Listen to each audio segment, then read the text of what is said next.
Okay. Oh, okay, we can start. Welcome to Rachel Miller.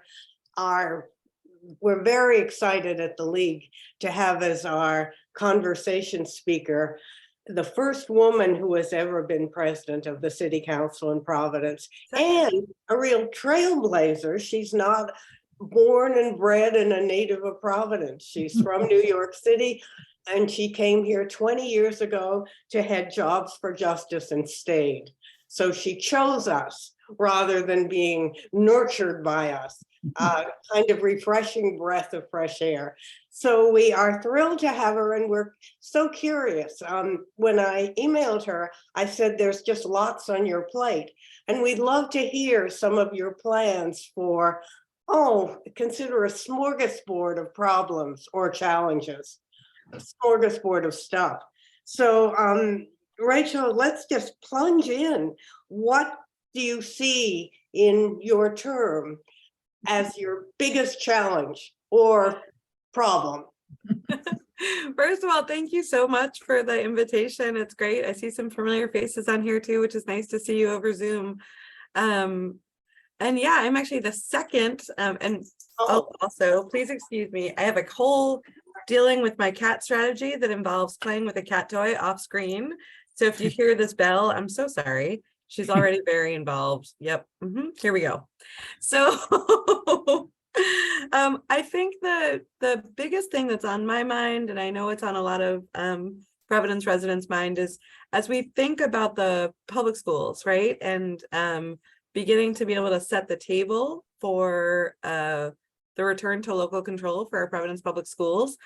I couldn't be more kind of proud and excited. Masha's also very interested in Providence public schools. Come on, Kat.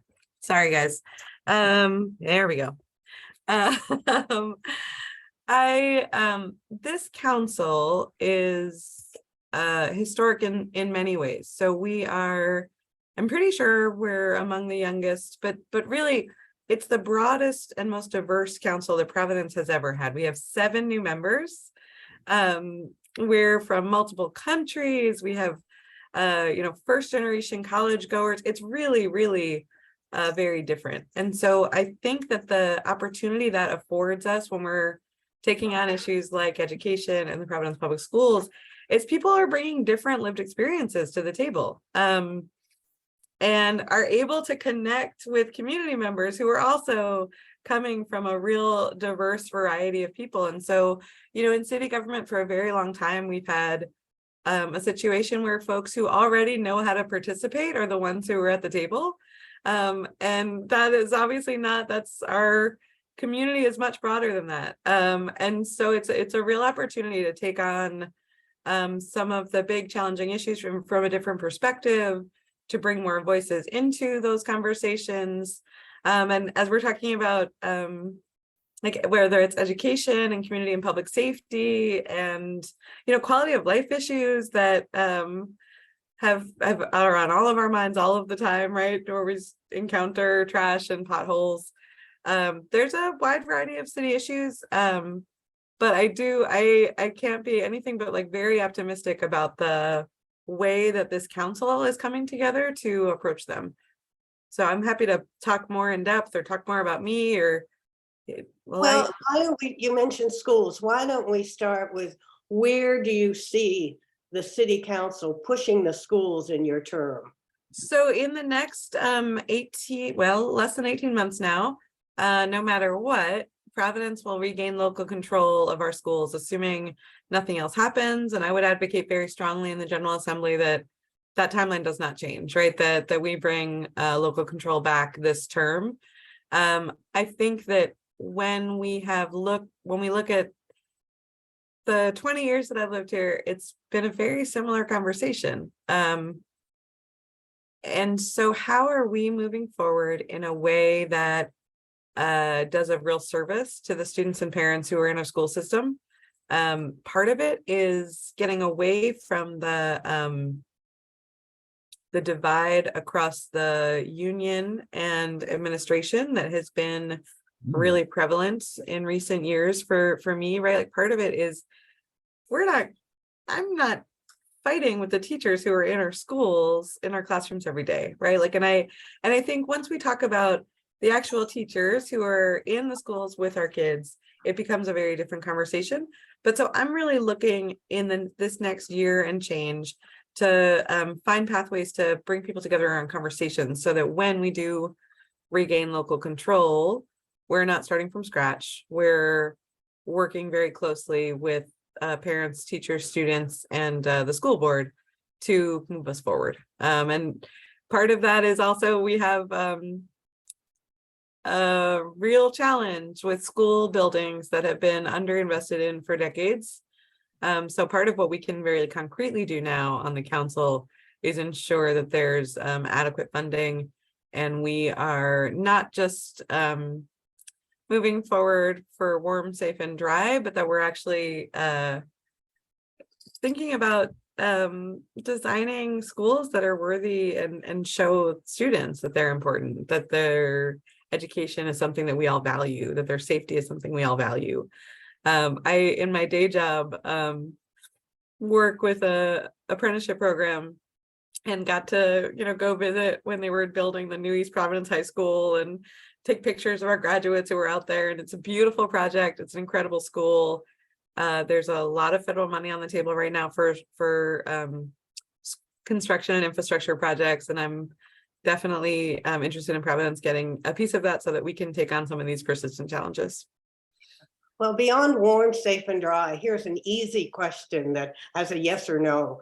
Do you favor more charter school opportunities, either expanding the charter schools enrollment or allowing another charter school to open in Providence?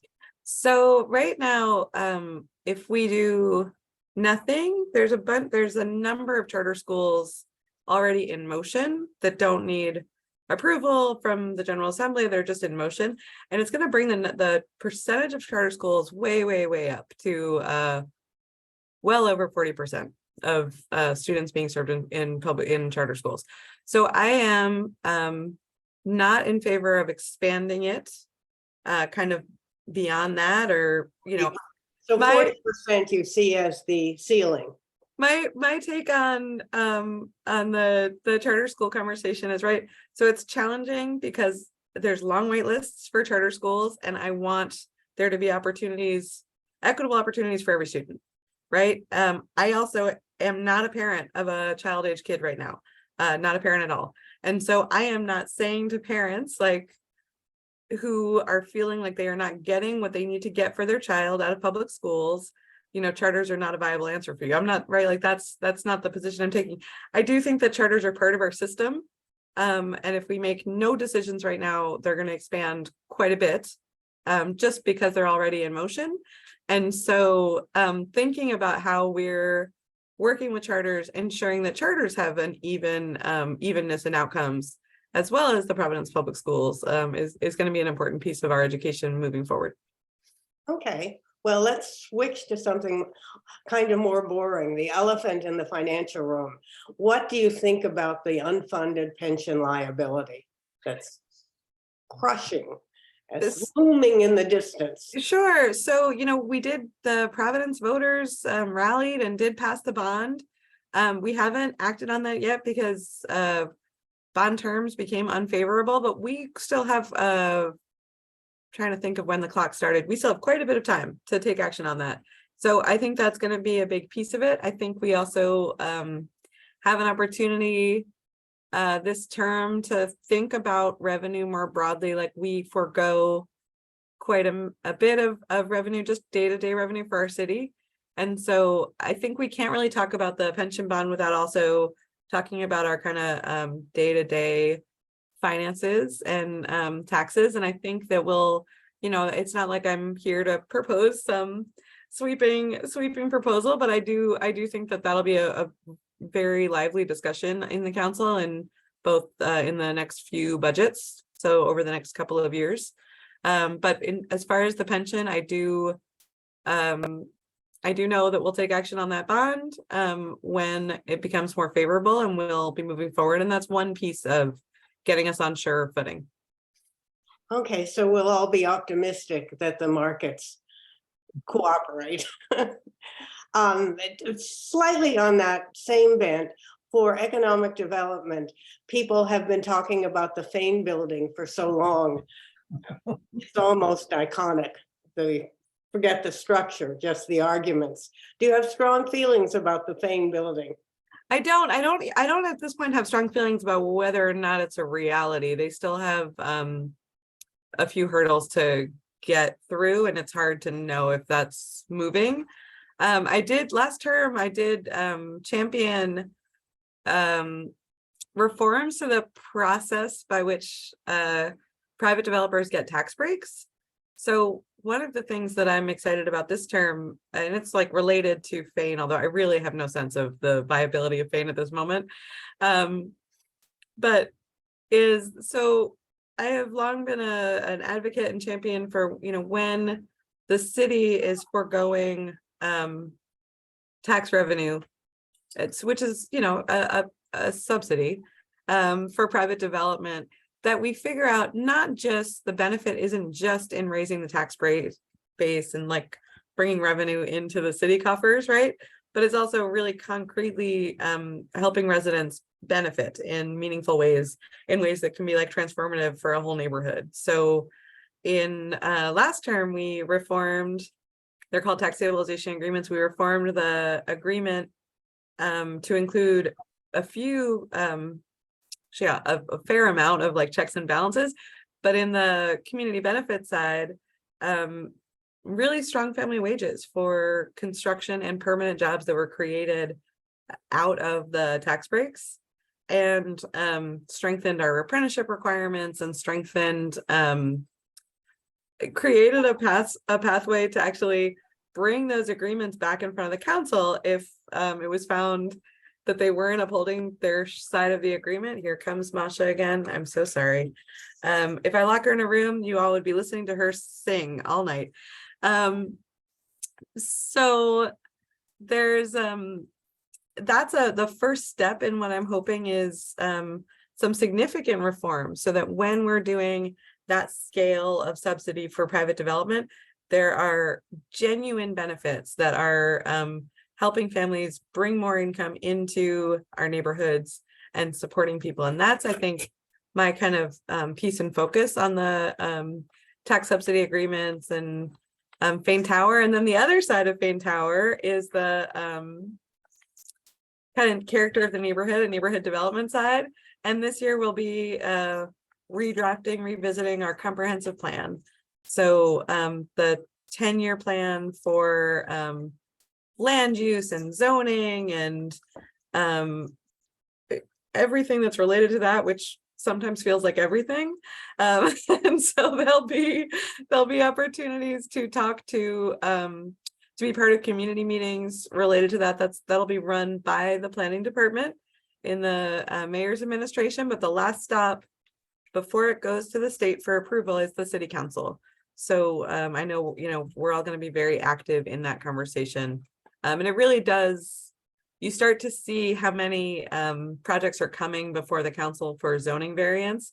You start to understand the life of the agreement, when you start to see like, oh yeah, we are outgrowing our existing plan. There's a lot more development happening that is a little bit out of touch with the existing plan. And so that's the other kind of piece of the Fane Tower conversation on its relative impacts in terms of like the culture and the character of the neighborhood yeah. Well, in terms of buildings and facilities changing their focus over time, do you see the mall morphing into a different kind of entity? The mall is such a good conversation. Yeah. So I think that at the very end of last term, the Providence Place Mall came back to the council for to renegotiate their 30-year tax agreement. They were looking for an extension, and they had no future plans for the building. And so I think big malls in city centers are probably not a long-term strategy. I think there's lots of ways to think about reusing the mall, right? I think there's but we will need to like see concrete plans. So, folks have floated ideas about medical offices and research. Folks have floated ideas about community space. There's already it's not CCAP. There's already a community action program project happening in the basement. Folks have talked about like the need for more kind of community spaces alongside retail and the third floor entertainment. So I 100% could see conversations about rethinking through the mall. I think those are necessary conversations moving forward. I think the council is going to have a good role in helping like vet and develop and drive those ideas long before there's any conversation about renegotiating a tax break. One more building, so the Superman building. Superman. You anticipate its renaissance in your term? And will it have the same safeguards you said will be in place for the Fane building? So unfortunately for Superman, although it was after the tax break came to us after we had passed those reforms, partially because for a variety of reasons, it came to us without the fair wage stipulations that I was hoping for. So I am very excited to see Superman get reinvigorated, have people move in, have it moving. I chose to abstain from that vote because it was a project that I really wanted to see happen. And I was really angry that they couldn't take a moment to respect the ordinance that we had passed to make sure that the jobs that were created were great, permanent and construction. However, it's really great to see the building light up. Over the holidays, we saw the Superman lights come on. That was beautiful. There's Providence Preservation Society is hosting their annual event this year inside the building, which is very exciting. I haven't spoken into trying to think of the last time I spoke to folks involved in that development.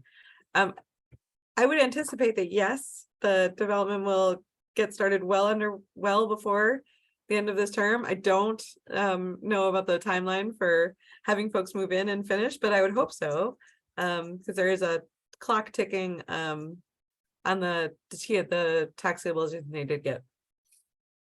Clearly. To totally switch, the league has long been interested in recycling and trash and environmental concerns, and we've had speakers who have just lamented that the city can't increase its percentage of recycling, and it doesn't want to hire people to sift through trash, and it doesn't want to penalize people for not recycling.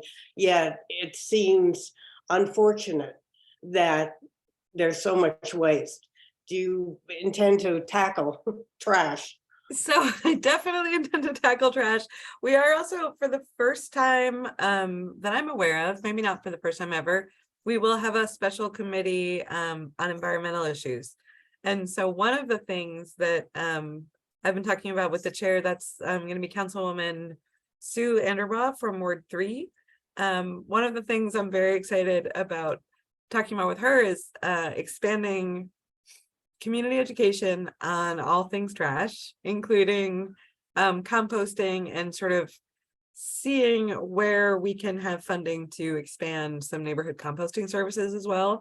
Because we have, I don't know where everyone lives, but I am very pro composting and very anti-rat. So it ends up being a tricky, a tricky combination sometimes, but there are ways to do it in urban environments that don't invite rats. So that's the thing that you didn't ask, but it's related to trash.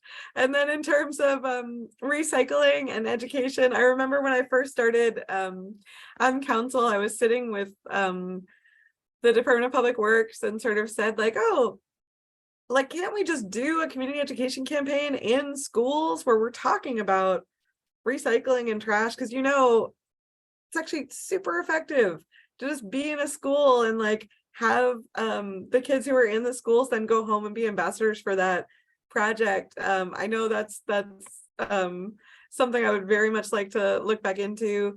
The city does fine if it's like reported and it's very egregious.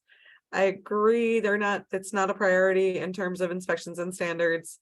But I do think like a combination of community education and sort of seeing where our new mayor falls on fines, and then seeing if there's things that we can do legislatively to boost enforcement for dumping as well as recycling, and getting some compost, rat-free compost happening. Okay, slightly towards environmental concerns. How do you feel about the rentable scooters and bicycles?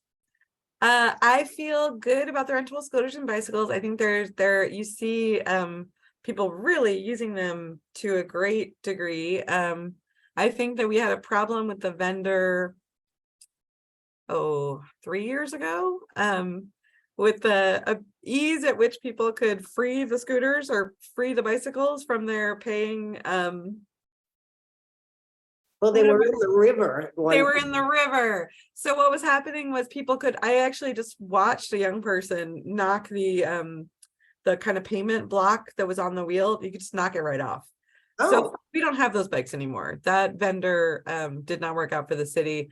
I have heard nothing but good things about the vendor we currently have, and the scooters. I mean, I think there's the really main concern around all of them is are they at the end of the day, is someone kind of taking them in, doing the recharging that they need to do, and making sure that they're not blocking sidewalks and being a hazard. And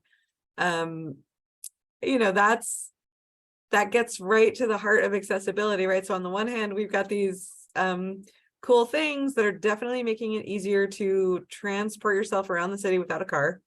On the other hand, it's getting in the way of people who depend on sidewalks for accessibility issues, can't so easily walk over them or like go into the street to walk around them. And so, part of that is a conversation with the vendors. Part of that is a conversation with each other, right? Like for those of us that I know that if I'm in a situation where I have to step over a scooter, I move it, like there's, it doesn't have to be that 40 people walk past, have to like step over something until someone can't step over it, right? Like we could all just also move it. And I think that's part of it. And I do know that that is a concern of the finance committee when the contract comes re-upping. Accessibility and walking is an issue, but I think it's a net positive overwhelmingly if we can figure out the taking care of each other piece of that. Okay, another net positive, negative, it's discussed are the speeding cameras near schools. Again, something that has generated an unusual amount of conversation.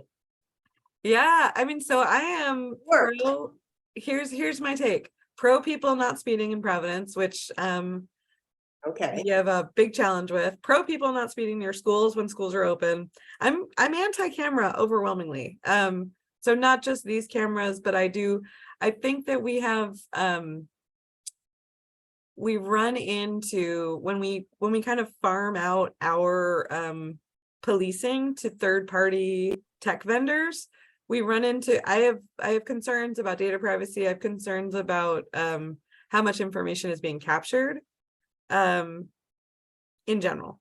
So, I think that tickets are the way to keep people from speeding. I understand that we can't have police at every corner when school's in session. And so I'm not saying like tear down the cameras, but I do, we have new technology in the city of Providence that at least one town in Rhode Island had turned down earlier this year.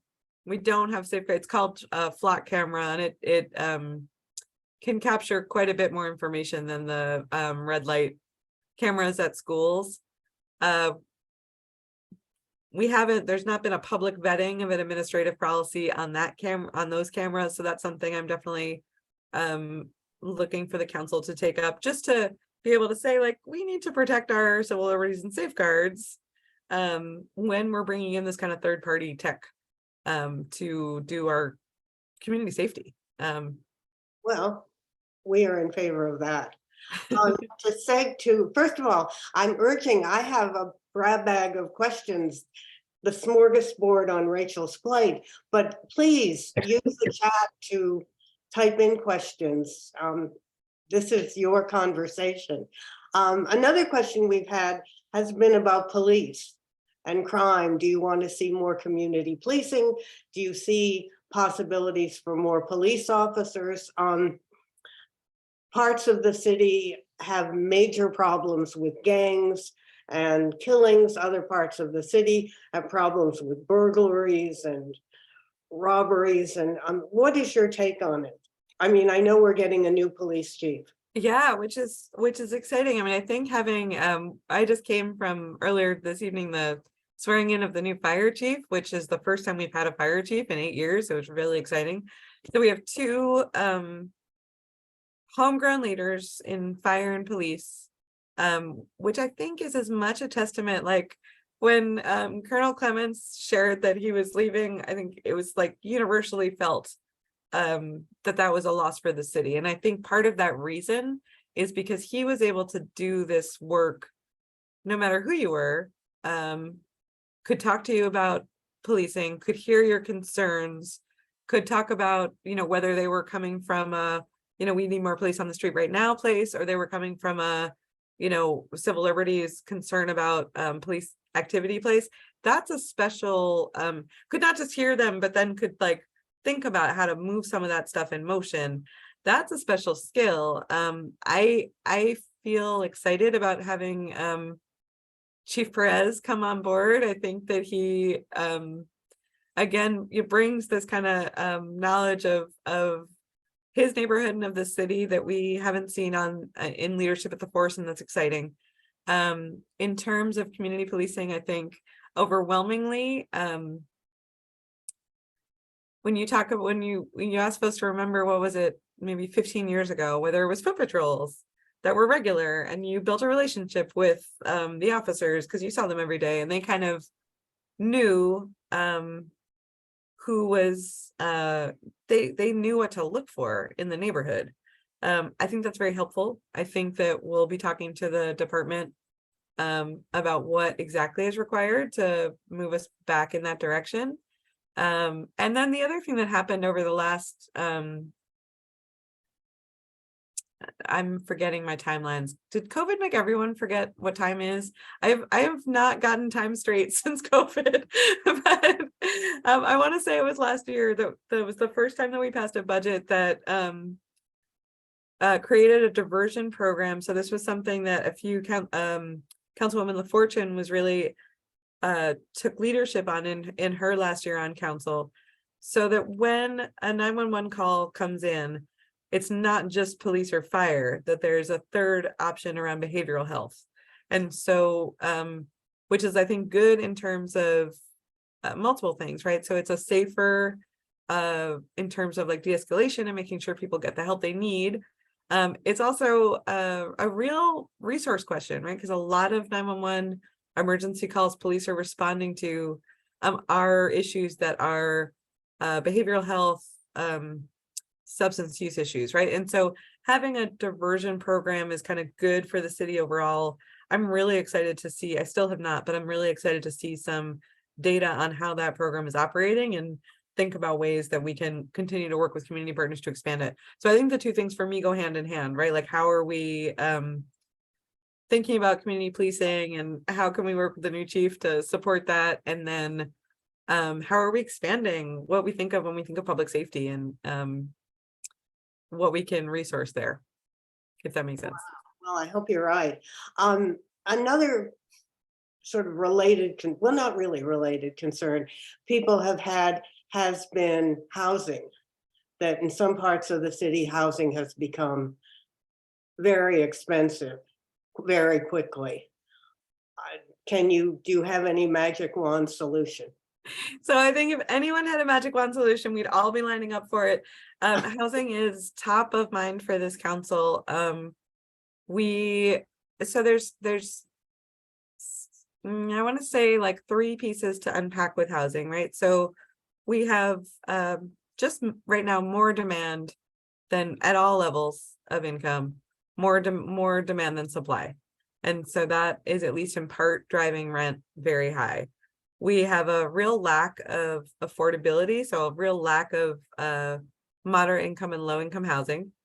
And very few options in Providence or anywhere in Rhode Island for supportive housing. So when we're talking about homelessness, I guess that's the kind of the third thing, right?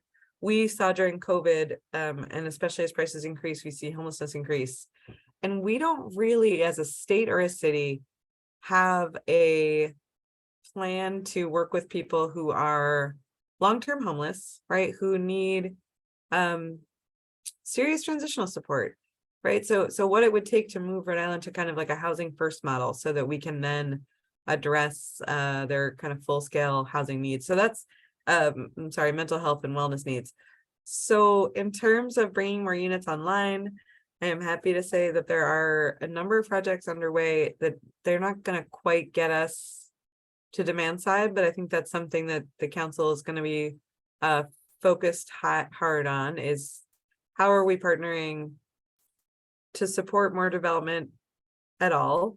How are we looking at land use to ensure that we're kind of our land use is kind of right sized to the need and the character of each neighborhood? It's a little different everywhere, but I know in Federal Hill, there's been a lot of support for increased density in housing, for it's already a very closely packed neighborhood, which is partially why, but and for expanded use in some older buildings.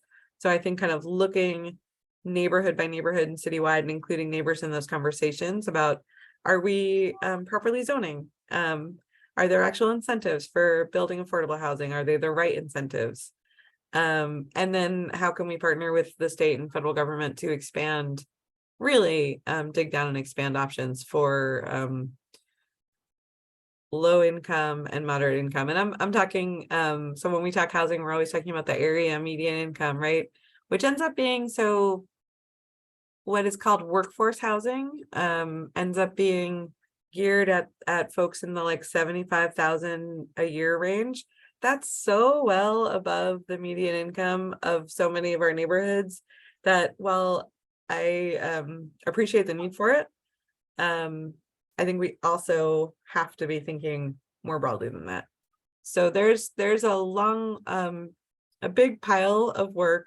I'm really excited. We just brought in a policy director in the council office who has focused her much of her career on housing, and comes from the Rhode Island Coalition on Housing, the United Way. She has a deep dive policy background. Her name is Christina Brown. She just started last Wednesday as our policy director for the term. So I'm very excited to partner with Chris and to work with counselors, and we'll have a kind of reboot of our housing commission come up as well.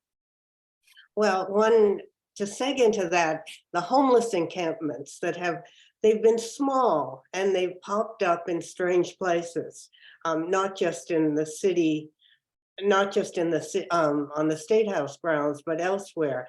And a lot of people feel very compassionate. We must help these people, and other people feel, well, we have to let them stay there, that this is their freedom and right. And then other people are scared that we're going to turn into Seattle or San Francisco or Portland, and are afraid of the needle in the tent or eye in the tent, whatever. Do you have thoughts on, when we see an encampment of 10 units, do we clear them out? What do we do? So I think that it speaks to our sorry, I was catching the question. So the encampments and the kind of prevalence of those on and off speak to our lack of a statewide plan or capacity to have transitional housing.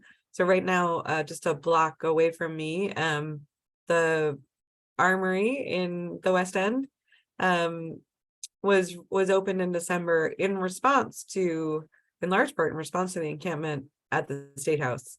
It is designated as a warming shelter in part because the building has like inadequacies that make it really hard.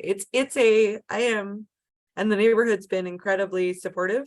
I am very happy that the building was opened, and was opened during a hard time. It is 100% a temporary solution. And so we are going to keep, and cities and towns all over the state are going to keep having this question come up, like what happens with encampments. And the reality is there's not a great answer, right? Because what I do in my neighborhood when there's folks who are, either sleeping in a car or tenting it, is I work with, I talk to them if they want to talk, but also work with House of Hope and other organizations that have community health and street workers who can provide support. Right? Like that's my first call on all of those issues. Because I think having folks who will respond compassionately will help people connect to services in a reasonable time. The reality is the Armory is open from December till April. It very likely will close, and I still don't think we have any kind of plan for what happens next. So I should be clear, the Armory is run by the state. It was opened by the state of Rhode Island state government, and now we have Stephen Pryor as the new housing secretary for the state, who will be deciding what happens next. But I think that until we make some long-term plans around actual supportive housing for folks who have been chronically homeless, is the one piece of it. And then the second piece of it is how quickly can we help people who are homeless, suddenly, right? Like are homeless because of that one problem that we know, like far too many Providence residents are kind of living on the edge of that one crisis that sends them over.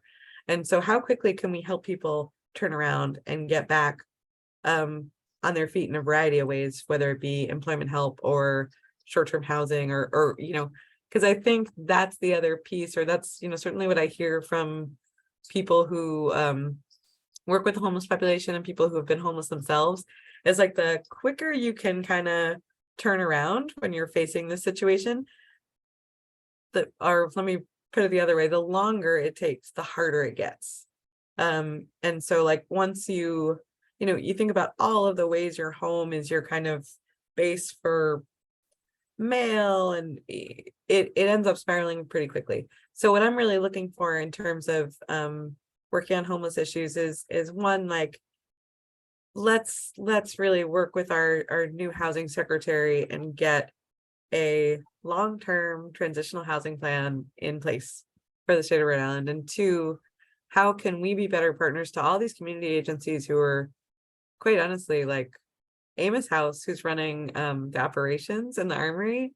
I don't know where we would be without Amos House in so many ways. And so how are we supporting organizations like that as the city, as the state, very directly to help make sure that when someone is in crisis for that moment, it's as short a time as possible. And I think we need to hear from the providers as well, as part of that conversation. But people would say we also have to be cognizant that there are many people who would look at the Armory and look at a tent and an encampment and pick a community encampment over the Armory. 100%. Yeah, no, I'm trying to be I'm pretty cranky with the state about the way the Armory is right now, and there's lots of reasons why folks would choose that instead. My concern is that it's happening in a way that is safe, whatever is happening, right? And so there are real concerns with being on the street, obviously, right? Like that there's real concerns with being in an encampment. And the whole part about making peace with the neighbors and land use and all of that becomes very complicated very fast. And so the choice shouldn't be, do I have to go to the Armory or stay in an encampment, right? The choice should be, what are my actual steps to getting out of this situation? And that's, I think, part of my frustration with the the call for more shelter beds, as while that is like important and I'm glad it's happening, also we gotta do better at I mean, a shelter long-term bed, planning. I don't know. We have a question from a league member on a chat who asked about noise pollution. Can the city do anything? There are Yeah, neighborhoods where you can't sit outside because machines are whirring and whirling away. I'm super excited about the study that Brown University is doing. It's been in the press a little bit lately and I'm forgetting the name of the person off the top of my head, but I think having actual data to drive, not that we don't already know that our city is very noisy, right? But having data to drive like, okay, is this highway noise that we're trying to deal with? And are there conversations we need to have with DOT about noise remediation? It's something that's been on my mind. My neighborhood, like many across the city, is right on the border of 610 and 95, and that ambient noise is quite loud, and we have no noise barriers whatsoever. And so there's a variety of kind of green where plants are kind of soaking up the noise that's happening on other places in the East Coast. I'm super interested in that, just when we're talking about traffic noise. I think that the Providence police have not had decibel meters, so if you're a neighbor and you call because there's a really loud party happening and it's 1 a.m. and you haven't been able to sleep, or there's a restaurant that has loud music that shouldn't, there is no way to prove, I mean, aside from common sense, there's no way to actually prove right now, because our police department doesn't have like the proper equipment and readers. And I know that's top of mind. Here comes Masha the cat. That's top of mind for the new mayor, as well as like, how are we ensuring that we just have the capacity to do the enforcement we need to do that can then be a deterrent? So right now, we just don't have it. And so that's part of the problem. Like we've heard a lot about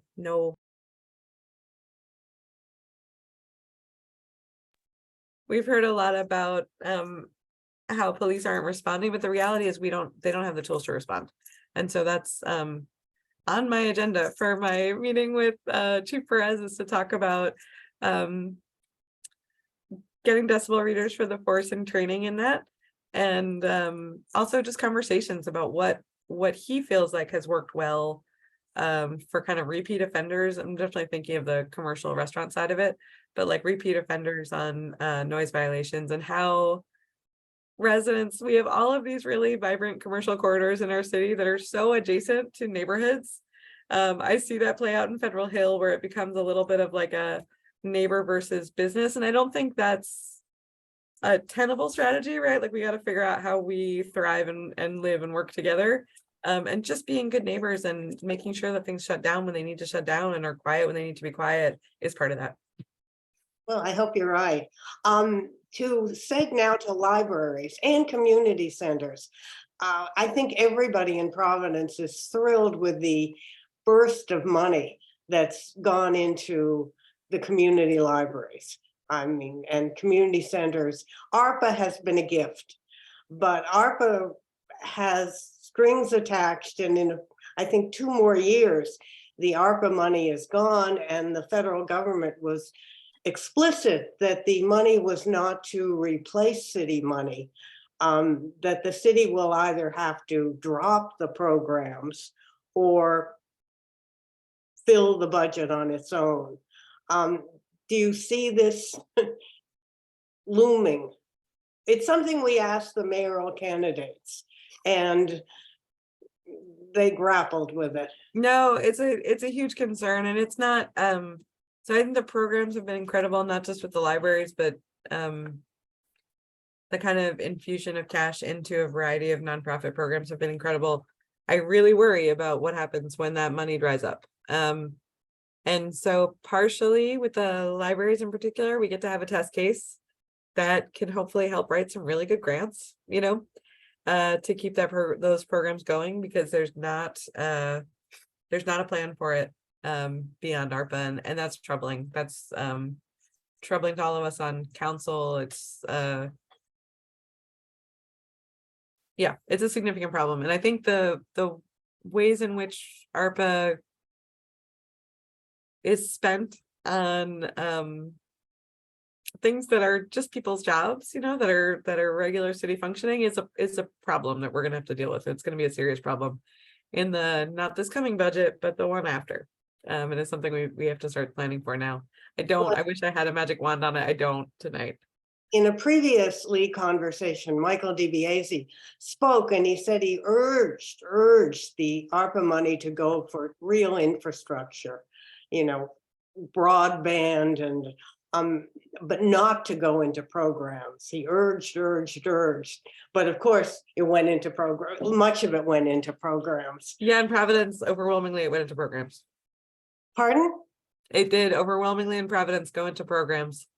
Yes, in spite of the need was so great and people's arguments were so conclusive, and it sounds so boring to do broadband, you know, or to do Wi-Fi or to do anything like that. I know, but those things would have made a lasting forever change, and it's hard. It's just a hard challenge. So right now we're right, and nobody wins votes. I think that was part of the problem. Nobody wins votes with broadband. Come on. Well, nobody wins votes with improvements to sewer systems, but when you bestow money on a local senior center or a community center or a library. For sure, but you want to know how we lose votes is when our sewer system fails, right? So let's see what happens in a few years.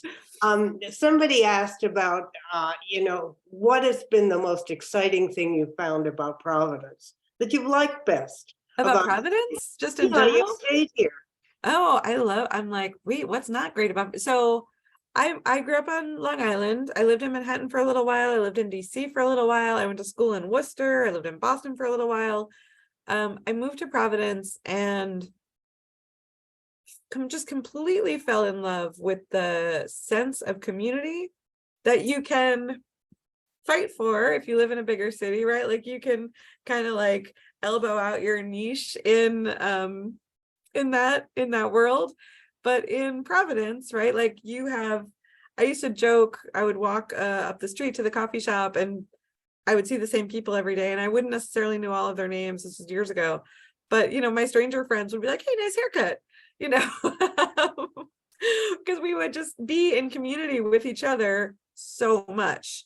So that I love that we are in a big small city, right? That we have the like arts and culture and music and dining and all of the kind of great aspects of a big city, but we are really closely connected and interwoven together. And that is you know, my falling in love with the city moment for sure.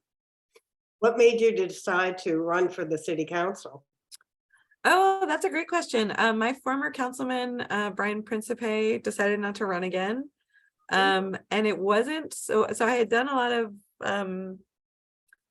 you know, I care about who our council people are. Like I've done a lot of work on political campaigns and council and general assembly, just supporting good people who shared my kind of core beliefs on community participation and equity, but had not occurred to me to run for office before. This is a little bit of a silly story, but I was helping my friend build a campaign for Ward 13 in Providence, and at the very last minute, so the day before the papers were due, he decided that he couldn't, for health reasons, run, and ended up getting in the race. So this was not the plan, but I'm very proud to serve the neighborhood and the city, and I came back for a second round, so I'm enjoying it, and I think we have a lot of good work to do. But it is when I like, even if you had asked me maybe 6 years ago,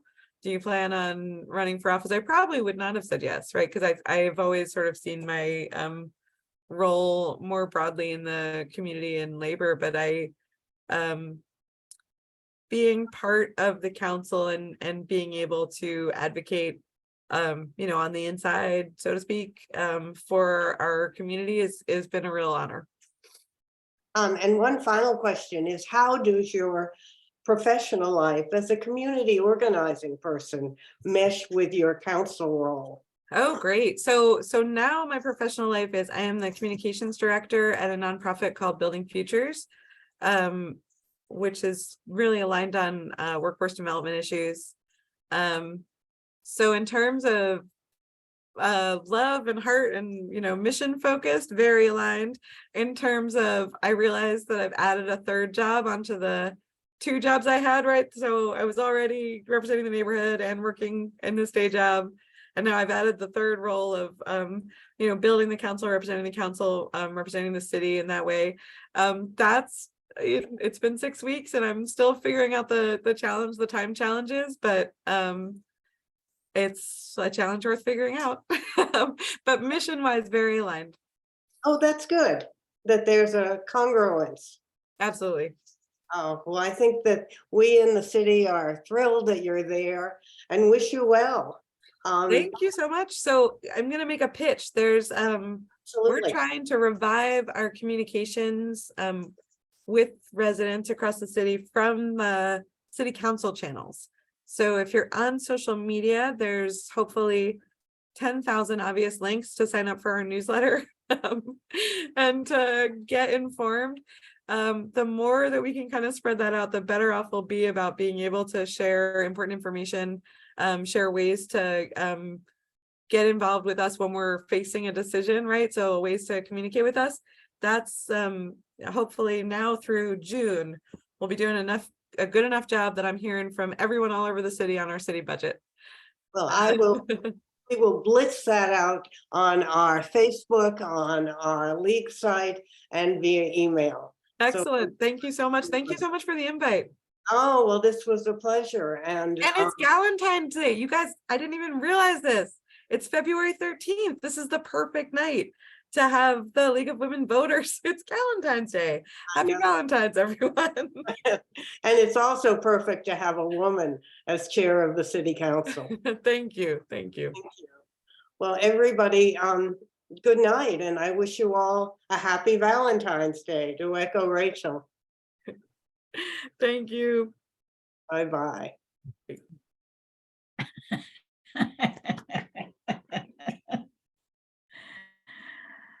Okay. All right. Let me. Oops.